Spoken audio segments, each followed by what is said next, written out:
रंधावा जी, बाबा जी, चरणजीत सिंह चंदी जी, हेमाराम चौधरी जी, महेंद्र चौधरी जी, हमारे कैंडिडेट हरीश चौधरी, अमीन खान, मानवेंद्र सिंह जी, मेहराम जैन जी, पद्माराम जी, मदम प्रजापति जी, सोनाराम चौधरी जी, स्टेज पे कांग्रेस पार्टी के सब वरिष्ठ नेता, भाइयों और बहनों, प्रेस के हमारे मित्रों, आप सबका यहाँ बहुत बहुत स्वागत, नमस्कार।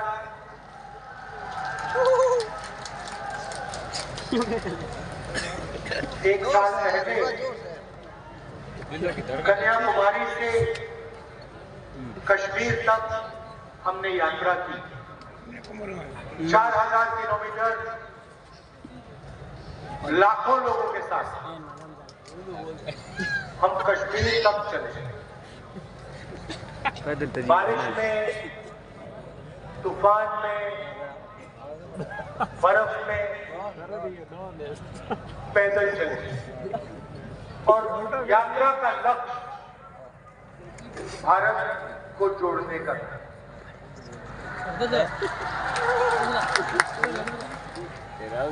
हमें लगा कि बीजेपी देश में नफरत फैला रही है, हिंसा फैला रही है, एक जात को दूसरी जात से, एक धर्म को दूसरे धर्म से लड़ा रही। इसलिए हमने भारत छोड़ो यात्रा की। अब सवाल उठता है और भारत छोड़ो यात्रा में देश की राजनीति को बदलने। अब सवाल उठता है कि बीजेपी के लोग, आरएसएस के लोग नफरत और हिंसा क्यों फैलाते हैं? इनको क्या फायदा होता है? आज मैं आपको ये समझाने आया हूँ।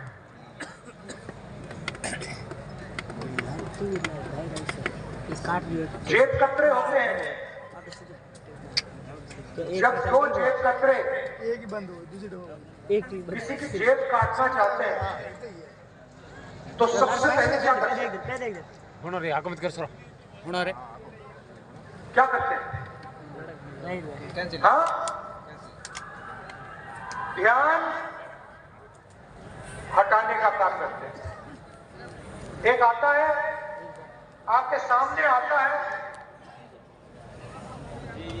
और आपसे कोई ना कोई बातचीत करता है, आपका ध्यान इधर उधर ले जाता है। पीछे से दूसरा आता है, जेब काट लेता है, चला जाता है। मगर जेब कतरा सबसे पहले ध्यान हटाता है। अब आप देखिए हिंदुस्तान में सबसे बड़े मुद्दे कौन से हैं? सबसे बड़ा मुद्दा बेरोजगारी, गरीबी, महंगाई। इनके बारे में आपने कभी टीवी पे देखा है? कभी देखा आपने टीवी पे कि कोई बेरोजगार युवा खड़ा है कह रहा भैया मैं बेरोजगार हूं? नहीं दिखेगा।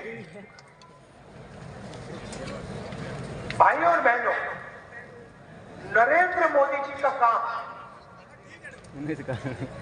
आपके ध्यान को इधर उधर करने का है।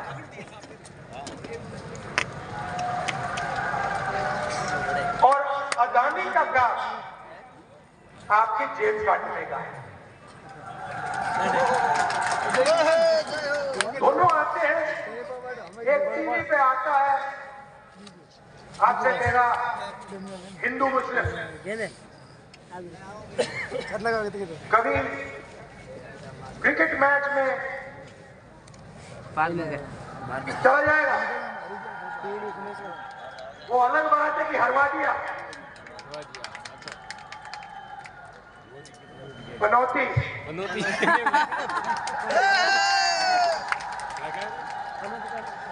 मोदी मोदी पीएम मतलब पनौती मोदी।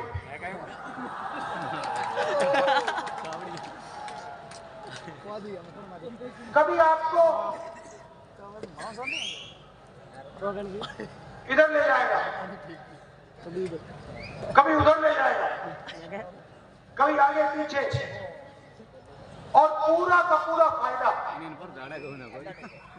4-5 उद्योगपतियों को देगा। उदाहरण देता हूं, पिछले 9 साल में नरेंद्र मोदी जी ने 14 लाख करोड़ रुपया हिंदुस्तान के सबसे बड़े अरबपतियों का कर्जा माफ किया।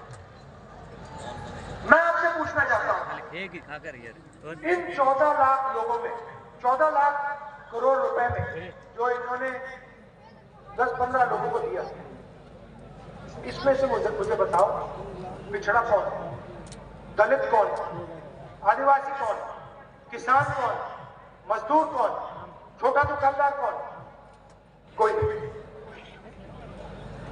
14 लाख करोड़ रुपए माफ किए हैं अरबपतियों के, 10-15 लोगों के। पहले मोदी जी भाषण में कहते थे मैं ओबीसी, जहां भी जाते थे मैं ओबीसी। मैंने पार्लियामेंट में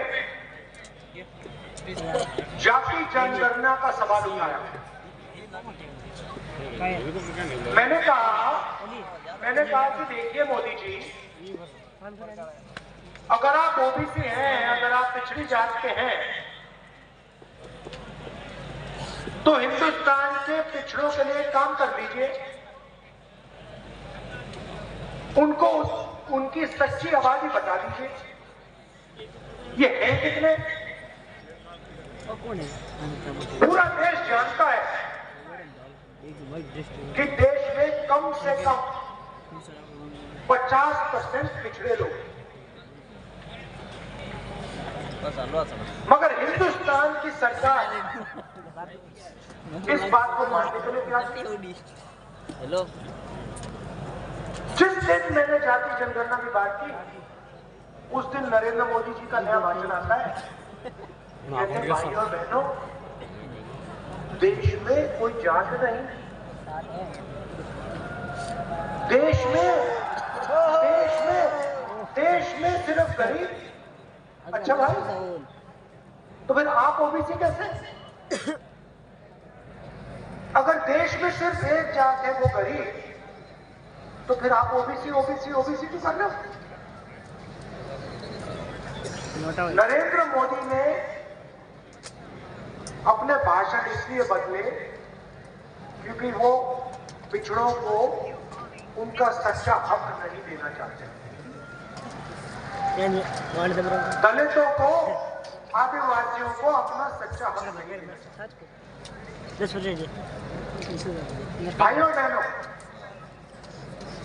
देश को एमपी एमएलए नहीं चलाते। आप किसी भी बच्चे से पूछ लो, 10 साल के बच्चे से पूछ लो, भाई बेटा क्या करना चाहते हो? छोटा सा छोटा बच्चा आपको कहेगा मैं आईएएस में जाना चाहता हूँ। सही? सब कहेंगे मैं आईएएस में जाना चाहता हूँ। उनसे पूछो क्यों?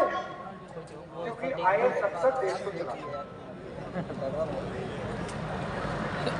एमएलए 5 साल चुनकर आता है, एमपी 5 साल चुनकर आता है, आईएएस अफसर पूरी जिंदगी बैठा रहता है और वो सरकार को चलाता है। हिंदुस्तान की सरकार को 90 आईएएस ऑफिसर चलाते हैं। नरेंद्र मोदी, उनके कैबिनेट सेक्रेटरी और 90 अफसर। पार्लियामेंट में मैंने सवाल पूछा, 90 अफसरों में से ओबीसी के कितने, दलित के कितने, आदिवासियों के कितने? भाइयों और बहनों, 90 अफसर में से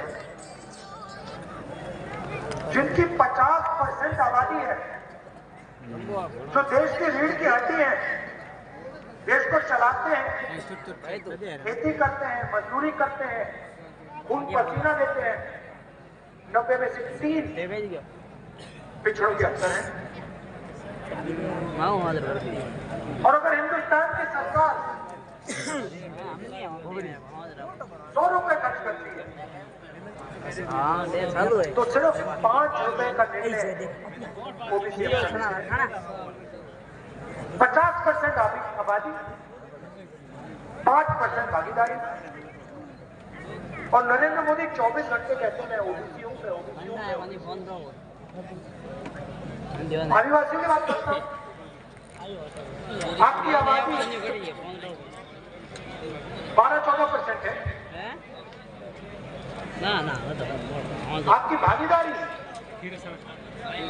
3 अफसर आपके और 100 रुपए में से 10 पैसे निर्णय आप लेते हो। और उनकी सारी की सारी योजना देख लो, कोई भी योजना देखो, फसल बीमा योजना देखो, फसल बीमा योजना में 35,000 करोड़ रुपए जाता है। पैसा कहां से आता है? राहुल गांधी।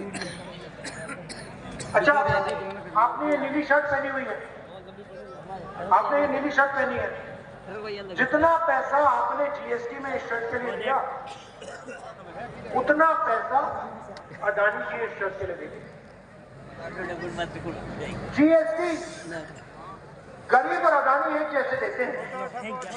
आप 1 लीटर पेट्रोल खरीदो, अदानी 1 लीटर पेट्रोल खरीदे, जितनी आपने जीएसटी दी उतनी वो देगा।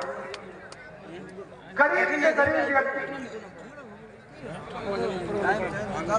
उतनी ही जीएसटी देता है जितनी अदानी देता है। तो 35,000 करोड़ रुपए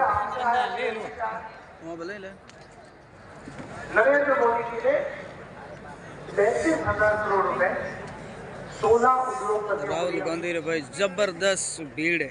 पूरा का पूरा योजना का पैसा 16 लोगों को दिया।